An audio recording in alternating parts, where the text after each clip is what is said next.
Thank you. Thank you. You know, I always liked serving with Governor Fallon, but I never liked following her. But she's a pretty tough act to follow. But I have to say, Governor, I had the great privilege of serving with you in the legislature. We served together in the Keating cabinet during the dark days of the Oklahoma City bombing, served together in Congress, worked side by side to try and advance the interests of our state. I don't think I've ever been prouder of you than I was 1 year ago today. And I'm so appreciative of your leadership. I tell you, I saw her so much here, I joked with her, when Lewis finally got done being mayor, maybe she'd like to come down here because she'd already knocked every door in town, tried to help people. Governor, for being here. Mr. Mayor, I have to say, no wonder you're good at this. This is the 5th time you've done it. And pretty well practiced. But do we have the best mayor in America or what?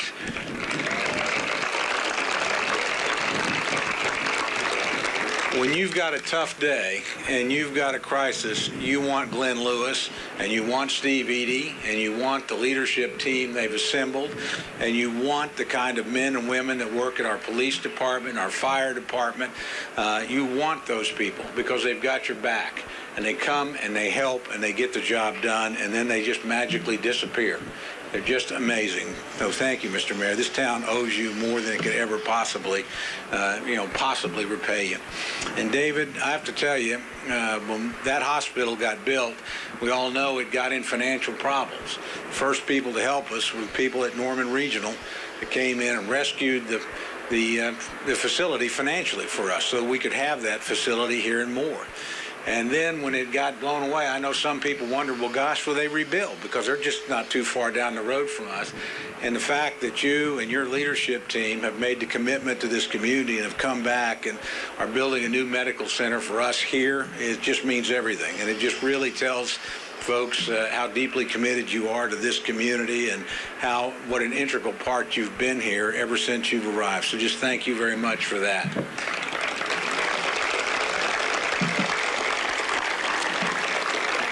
You know, there's one other group of people that need to be thanked, and they're not represented. And, you know, sometimes we forget about them a little bit. But the federal government was here. And they were here very big time, in a very big way, on the very day that we needed them.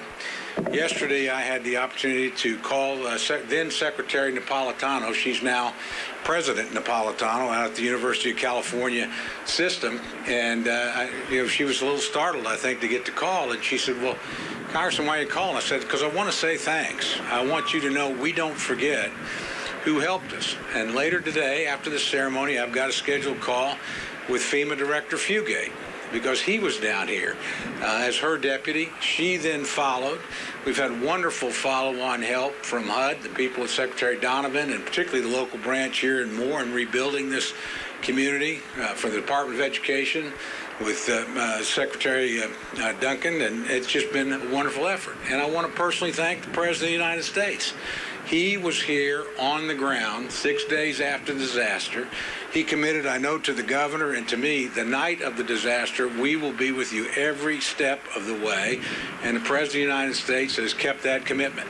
They have been with us every step of the way.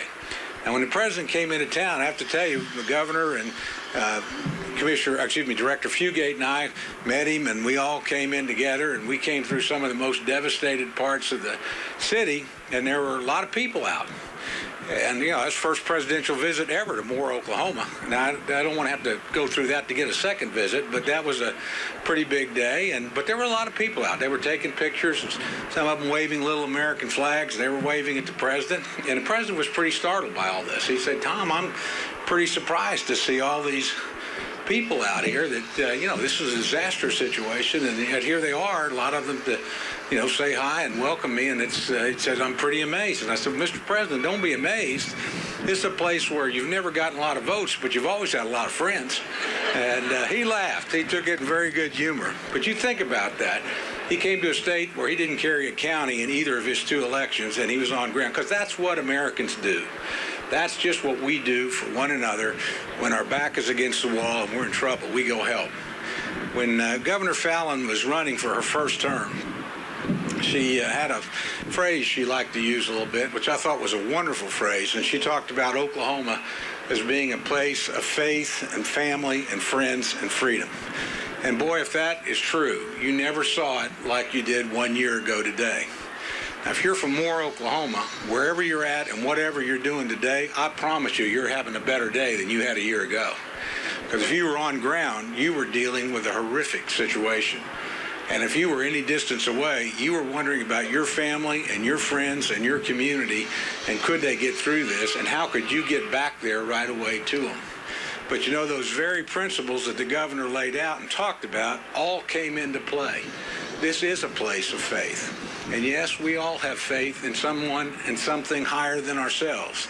Call them different names, but we have faith that being, that God, was here with us during the tragedy and is with us here today. We've always believed that in this community. And yes, we are a place of family. This is a community of families. It hangs together. They look after one another. They help one another across the generations. And when you're in trouble, you know, it's your family that comes to you first. And we saw that time and time and time again, not just during the disaster, but in the days and the weeks after disasters. Families around here hang together. They stick together and they look after their own. It's also a place of friends, just like my friend the governor mentioned. And your friends are the ones that are with you when the times are the toughest. And we had a lot of people that were friends that day, people that had never met one another before, but were friends, and are now lifelong friends because of the ordeal that they went through together. It's bound us closer together. It's brought us closer together. But yeah, we're a place of freedom too. And we are a place that believes individuals make their own decisions, that governments make choices according to those decisions that people make. And look, we will govern ourselves and run ourselves and pull ourselves back together. But you know, all those qualities which are in this community, and which, as our governor points out, define our state, define our country too. That's who we are. That's who Americans are. Americans come together in times of crisis like this. And so when we talk about the Oklahoma standard, we're talking about the American standard. And that's true whether it's the Oklahoma City bombing, or it's 9/11, or it's some weather-related disaster like we went through here. We stick together as a people. So I want to tell you how proud I am of this community and the people that dealt with that awful situation. I remember in the Oklahoma City bombing, at one of the really dark moments, I was talking to Governor Keating. I was his Secretary of State, and I said, Governor, we're so lucky we have you here today to speak for us. And he looked at me and he said, Tom, if we didn't have a whole lot of people like Mayor Norick and like the Oklahoma City Police and the Oklahoma City Fire Department and our National Guard and just our men and women that help one another, I wouldn't be speaking for Oklahoma. I'd be explaining for Oklahoma. So any public leader that has had the good fortune to represent Oklahoma, if you can call it good fortune, in a time of disaster, looks good because the people of this state and certainly the people of this community perform the way you would hope other people would in similar circumstances. I just want to end by telling you how proud I am of each and every one of you. Those of you that have formal roles in our police and our fire and our city government, those of you who are just friends and neighbors who reached out to help other friends and neighbors, those of you who are here to kind of tell the rest of the world and the rest of the country and certainly our fellow Oklahomans that we're going to be back, and we are back, and we're bigger and we're stronger and we're better, because that's what we do in Moore, Oklahoma. So God bless you. God bless your families. God bless the wonderful state of Oklahoma, and God bless the United States of America that we're all privileged to be part of. Thank you.